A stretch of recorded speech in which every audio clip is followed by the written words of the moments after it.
Construction code changes will make houses even more expensive. Let's have a look.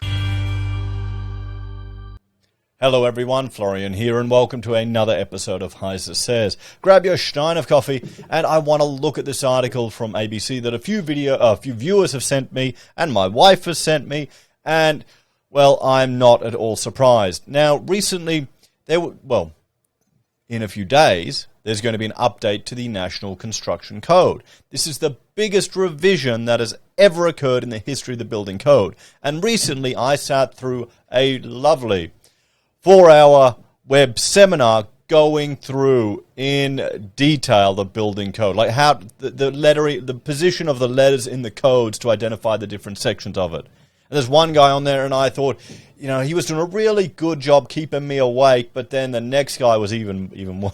So it's very dry material. And I honestly thought I should do a Twitch and stream it and get it out there, but then I realized none of you would be able to stand it. But it's something we need to do as a professional. At least it's not every year now they're updating it. But this is a huge change. And the problem is, the changes that are occurring in here, many influenced, I would argue, by minority lobbying groups, are going to make housing even more expensive. I've said this time and time again. We have these onerous environmental requirements that just keep getting more and more drastic for our houses, and all it means is the houses get more expensive. I've seen what brought me to skepticism about a lot of this stuff was when I saw how people could easily bullshit and dodge these star energy rating systems. Move a little thing here, a little thing there, boom, you got another star. It wasn't an actual in-place assessment. It was a simplified model, and it frustrated me. And all of this, it may sound good. It may win votes. People may be proud. And it's usually the people who aren't going to be affected by it. They're going to be proud that, all these houses now need to meet this certain requirement. But the thing is, it's going to make housing even less achievable for a lot of Australians. And if people want to value add and add additional environmental requirements or additional insulation to their houses, let them do it. It can be their own personal choice. But if you're starting out, maybe you want to forego $2,000 in reports because you're struggling to just get a bloody house in the first place. It's meant to be a stepping stone on your journey up. And this is just adding more and more issues onto construction, and it's going to cost more. This is the more regulation, the more bullshit, the more red tape, the more virtue signaling through legislation that we put out there, the more expensive it's going to get for the average punter. And I'd argue it's not worth it in the long run because it's exacerbating the divide between those that are in the housing market here in Australia and those that are not. It's not going to get any better. Guys, it's not. So, and remember, all of this, it'll keep housing prices up because the cost of building alternatives gets more expensive.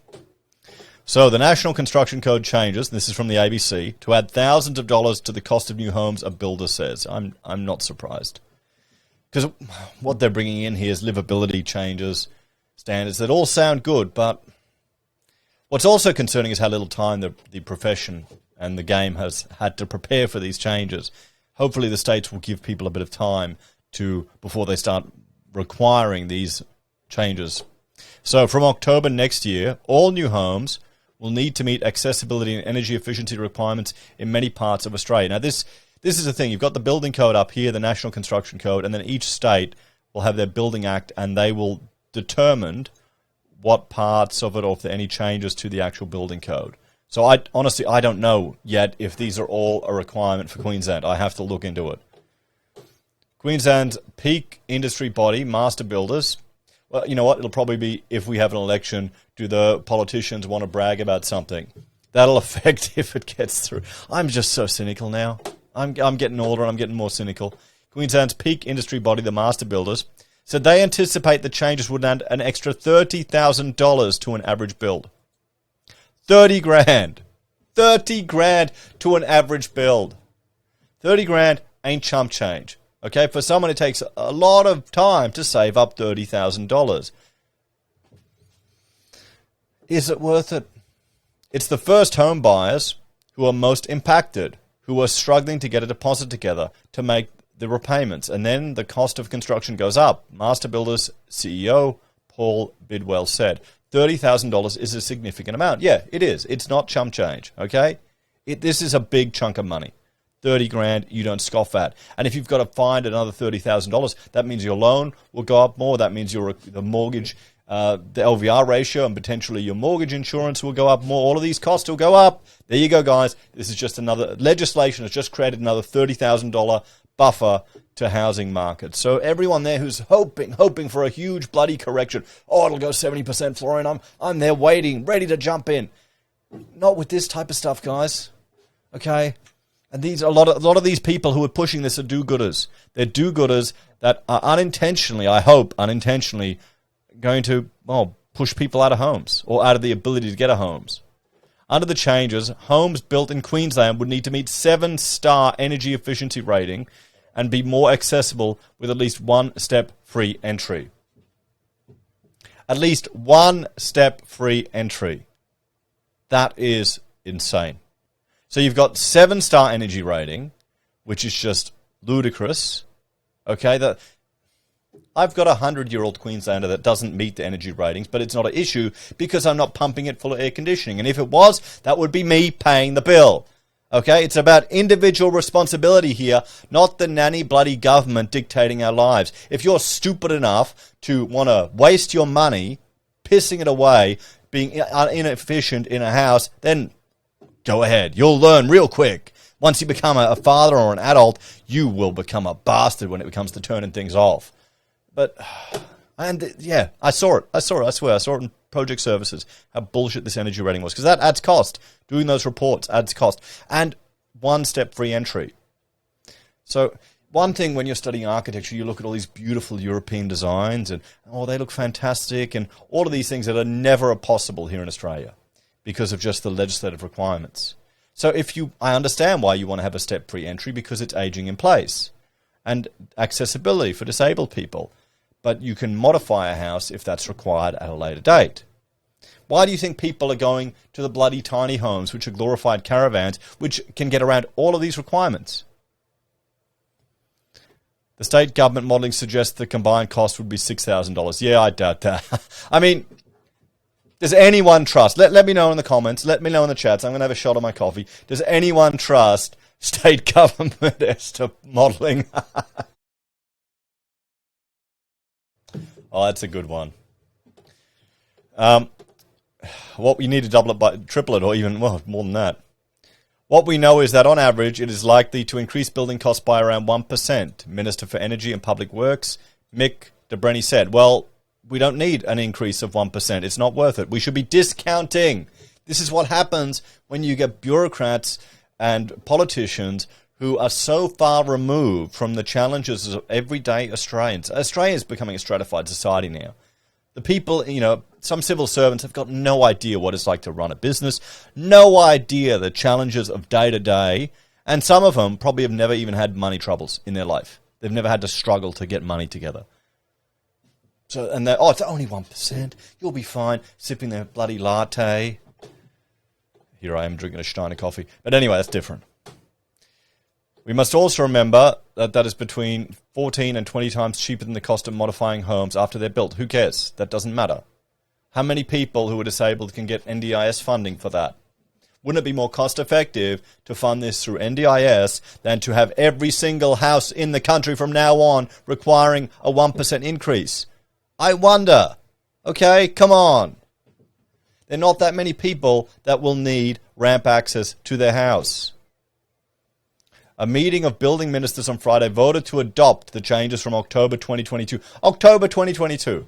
Oh, so much notice with a 12-month transition period. So, you know what this means? If you're doing a job, a house renovation, get it in now. A new build, do it now so you don't have to deal with this. So, you know what? I've got another video where we're looking at building approvals going down. They've dropped like 17%. Let's see if they kick back up again. So you can't even have like an old Queenslander with a staircase going up anymore. A floating Queenslander with a stair going up. That won't meet this requirement. You'll have to build a bloody ramp going all the way. Yiggity. Or what about we've got flooding areas, you want to have the house raised above from a flooding prone area. What are you going to do? However, New South Wales, West Australia and South Australia had previously indicated they would opt out of the new code. Well, why hasn't Queensland? Queensland should too. Come on. Accessible Home advocates said they would be discussing these changes for 2 decades and the move was well past overdue. Well, yeah, I understand, okay? I appreciate the fact that there are challenges for people who are disabled. I know. I have a child who has suffering from a disability. But you deal with it, okay? If you need to modify a house, that doesn't mean we change every house in the bloody country. This is just an additional cost. And for a majority of people, it's not necessary. There are people now that go out of their way modifying houses specifically for disabled people for NDIS accommodation. They make them bigger. They adjust the houses. What's wrong with that? We've got a system. Why isn't that working? Margaret Ward, convener of the Australian Network for Universal Housing Design, said, "We took much longer than we should have. There was a lot of misunderstanding about what this means, and that were governments that were simply not interested in the idea, and the housing industry had undue influence," she said. Well, the housing industry should have a lot of influence because this is going to impact the cost of housing for everyone in the country who's buying housing. Mr. Bidwell criticised the time frame. Oh, yes. He said it will put additional strain on an industry already struggling with a 30% increase in supply costs and a pipeline of work beginning to slow. It's breathtakingly stressful, he said. Well, don't worry, mate. You might get a huge uptick of people trying to rush projects through before this happens. That'll overheat the market again, just what we need. And I'm probably the only architect that would talk about this, because at LinkedIn they'll all be kissing each other's ass how good it is. But this is going to affect people through all walks of life. Builders are going to have to change the way they do their business. October 2023 is not that far away, and right now you're dealing with all sorts of other pressures. They just don't need that now. Well, what about if you're living in a flood zone and you have to meet a certain level off the ground? I have to be 500 mils off the ground here for my house because we've got a little flooding area right in the corner. So 500 mils for an accessible ramp, that's, 1 in 14 minimum. So I'm looking at a 7-meter ramp to get into my house to meet this requirement. Now, is it one entry? Does it mean have to meet other accessibility requirements within 50 meters of the other entry? Otherwise, you need the main entry? Or can you get them going around the back? Or can they go through the garage? Or would that be undignified? This is the problem. This is a minority lobbying group. This is going to affect all of our housing, rather than just modifying houses as is need be. So just how different will home designs be? Under the changes, new homes would need to be built to a silver standard of accessibility. This meant in addition to at least one step-free entry into the home, increasing the widths of internal walkways to fit a wheelchair or walking frame, and a toilet on the entry level. Shit. See, all of this stuff just takes away your freedom as a designer. What if you don't want a toilet at the entry level? Will the toilet have to be accessible? These changes are critical, Miss Ward said. The United Kingdom did this in 1999, and how expensive is housing there? Everyone from the ministers down has come to terms with the fact we need to have housing in the future that will be inclusive of all people, older people, pregnant women, little children, and those folks that can be safe in their own homes. Okay? I've got all of these people in my family, and we've lived in houses that have not had any of these features, and it's just part of life. You deal with it. Okay? Oh, boy. Mr. De Brenny said they had taken a common-sense approach to the changes with exceptions placed for... Why does North Queensland get out of this shit? Okay? Why does North Queensland should? We all should. Why North Queensland? In fact, they need it more too than anywhere else. You've got a bunch of old people in remote parts of Australia living. Why do they get an exemption? These are sensible exemptions from the accessible housing provisions for steep blocks, for homes that are built on stilts to accommodate overland flow and heavy rainfall. He said, okay, good, but still, we'll see. How many hoops do you need to jump through to prove that? And what if you don't have overland flow? What if you've got a flood level?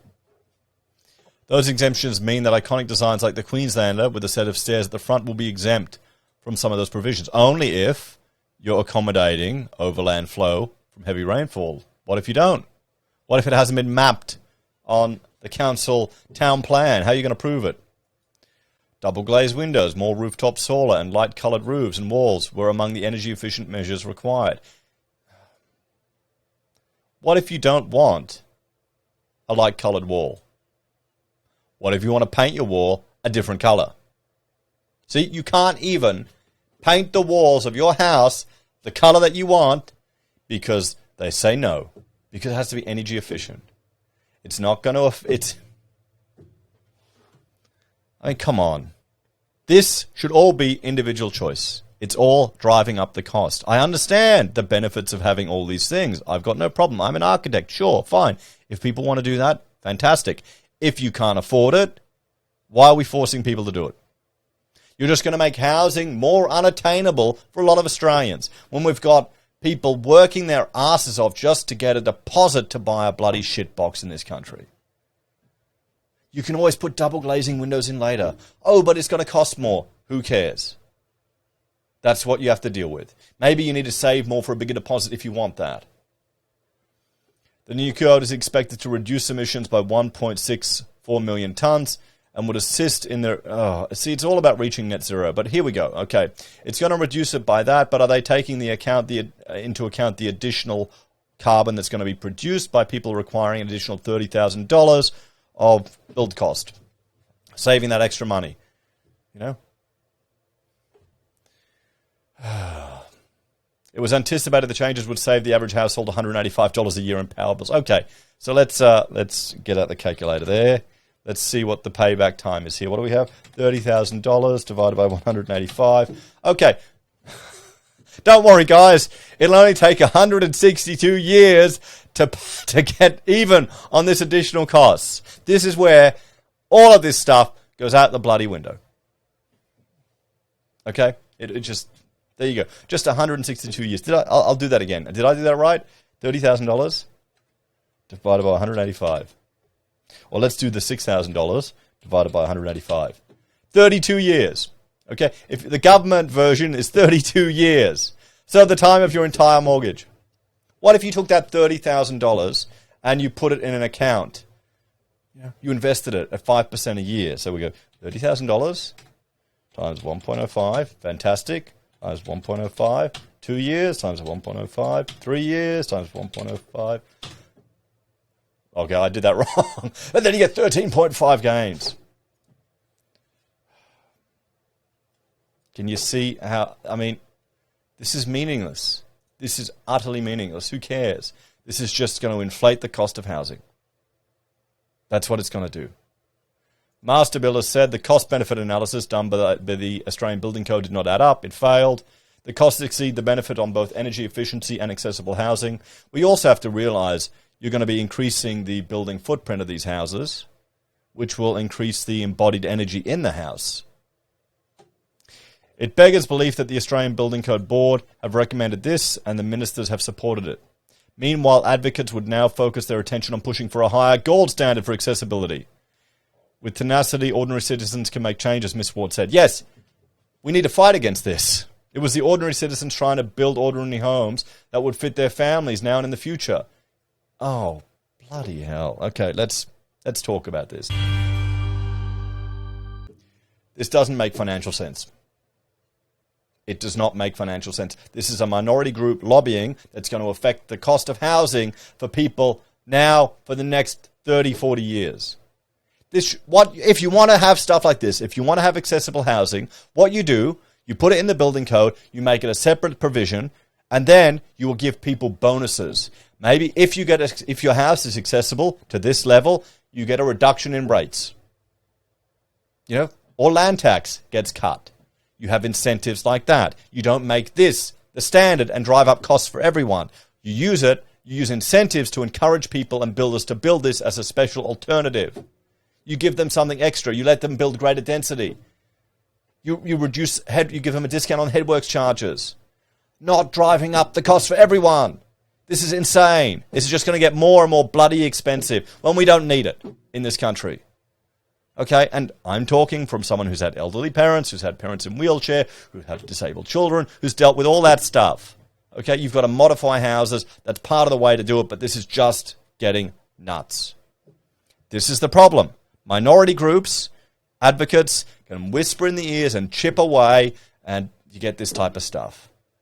I don't even want to go on LinkedIn and talk about it because it's just going to get... Oh. Okay? So... Congratulations. Don't worry, you'll break even in 160 years. It'll be right, mate. She'll be fine. Awesome. Great. You know, I understand for schools. I understand for commercial buildings.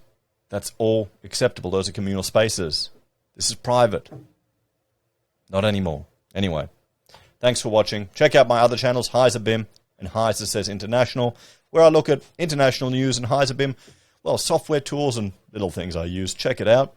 If you haven't already, if you want to support the channel, there are a few ways you can. Financially on YouTube or Patreon, use our referral links, buy our pocket squares, or call us if you need an architect, guys.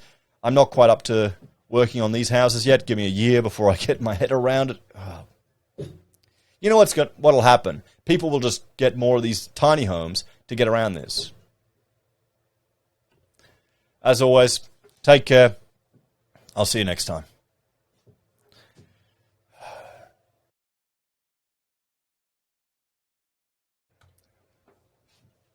What's a little 30 grand between friends?